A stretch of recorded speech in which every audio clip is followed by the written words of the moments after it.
Well, 6 girls are left standing, competing to become America's Next Top Model. Earlier this evening, Tyra Banks eliminated another contestant on her hit reality show.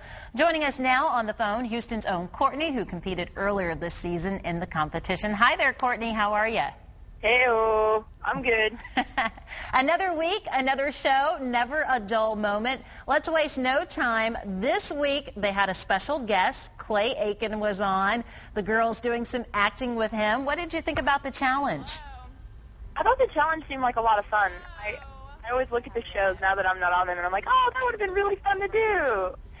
Yeah, and the girls seemed really excited about meeting Clay Aiken. I don't know, are you a Clay Aiken fan? Do you think you would have felt as strongly about working with him? Let's just say I'm sure he's a very nice person, but... That's your diplomatic answer. You're sticking to it. I don't blame you. Okay, but the big challenge this week was a commercial shoot for CoverGirl. Of course, we think you're a fabulous CoverGirl and would make a great spokeswoman for CoverGirl, but that's a whole other show. But let's talk about this. The girls had to memorize lines, walk and talk. What did you think about them having to do this?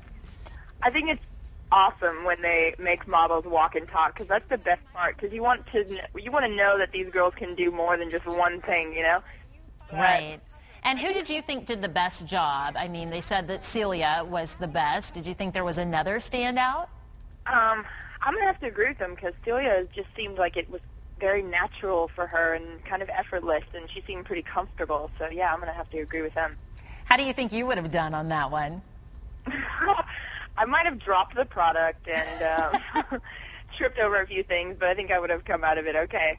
Well, we think you're a natural on camera when you come in here to work, so we think you would have been all right. Okay, someone who wasn't all right, though, was Talia. She did the worst in that challenge and ultimately found herself at the elimination period at the judges' table. What did you think about the judges' critique of her before giving her ultimately the boot?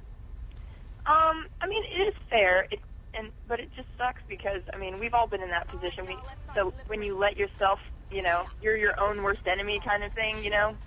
Right. Speaking of worst enemies, I think Jay's bows that he wears there during the elimination ordeal are pretty scary themselves. What do you think about those? I just want to twirl them around and start singing Pee Wee Herman songs. All right. Well, in the end, Talia was a real sweetie. We talked to her earlier today, and here's what she had to say about you, Kortnie. Oh. Kortnie was a sweetheart.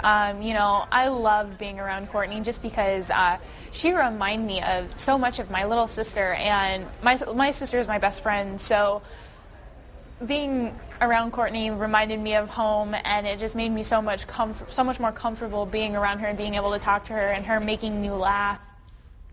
Kortnie, those were awfully kind words from Talia. What do you think of that? Aw, she's sweet too. We did have fun hanging out together, and she told me that I reminded her of her sister, and I think that's a pretty big compliment.